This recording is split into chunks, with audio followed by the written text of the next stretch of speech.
Alors on va modifier les choses ici parce que ce document, vous le connaissez, c'est un document que vous avez vu précédemment. Il était avec des pages A4 horizontales et il a été transformé par InDesign en un document format lettre verticale. Comment est-ce que ça peut se faire? Eh bien, dans InDesign, il y a une fonction qui s'appelle ajuster la mise en page. C'est dans le menu fichier, juste en dessous de la fonction format de document. Cette boîte, vous n'êtes pas obligé d'y aller maintenant, je vous montre, permet de transformer un document. Les pages, on peut les mettre, changer le format des pages, on peut les faire passer de verticale à horizontale ou inversement. Donc ça veut dire que quand je vous dis que la formation ici est courte, mais que vous allez pouvoir quand même faire des documents valables parce que vous allez démarrer de documents existants, vous venez de découvrir qu'en plus, votre document existant, s'il a un certain format, une certaine orientation de page, vous pouvez vous éloigner de ça grâce à la fonction de transformation de page de InDesign, qui fonctionnera uniquement si, dès le départ, vous avez fait en sorte que les éléments des pages collent aux marges. Et vous pouvez regarder sur toutes les pages, les blocs texte, les blocs images collent aux marges. C'est pour ça que ça a fonctionné, la transformation. Donc il faut penser dès le départ à ça.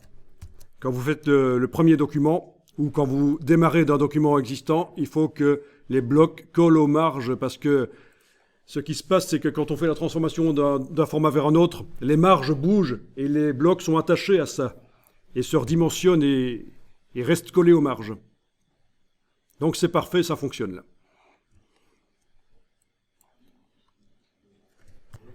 Mais il y a un petit problème, c'est que suite à la transformation d'horizontale à verticale, je me retrouve avec des colonnes de texte qui ont une gouttière. Une gouttière, c'est-à-dire un espace entre les colonnes qui est vraiment pas acceptable, c'est trop peu. Donc ce qu'on va faire ici, c'est qu'on va corriger ça sur la page 6. Vous allez avec la flèche noire sélectionner la colonne de droite. Si vous la bougez avec la flèche noire, vous voyez que c'est un deuxième bloc qui est chaîné. C'est comme ça que les deux colonnes ont été faites ici. C'est une des manières de faire. Une fois que vous avez sélectionné ce bloc, vous allez enfoncer la touche suppression sur le clavier. Il se supprime. Bien sûr, tout le texte existe toujours. Simplement, il n'est pas visible. Si vous sélectionnez maintenant la colonne de gauche, vous voyez le petit signe plus qui vous indique qu'il y a du texte en excès. Combien de texte en excès? La palette des informations, menu fenêtre information, peut vous l'indiquer si vous mettez le curseur texte à l'intérieur. Voilà, il calcule. OK. Et donc, il y a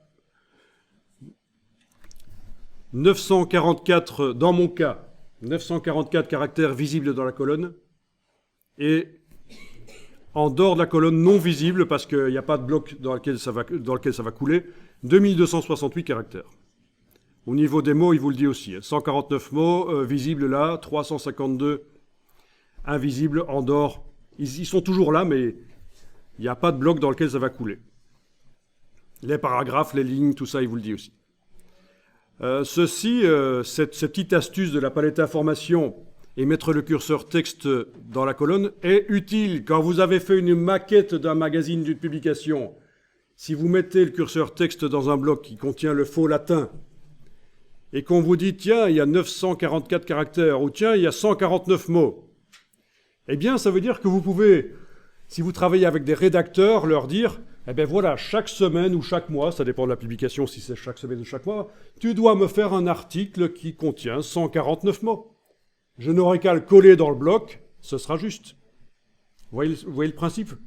C'est comme ça que ça fonctionne dans les magazines et dans les journaux quotidiens. Les journalistes, ils savent qu'ils ont un certain nombre de mots à taper, parce que ça va tomber dans un espace prévu à l'avance dans la maquette de la publication. Fin de la parenthèse ici.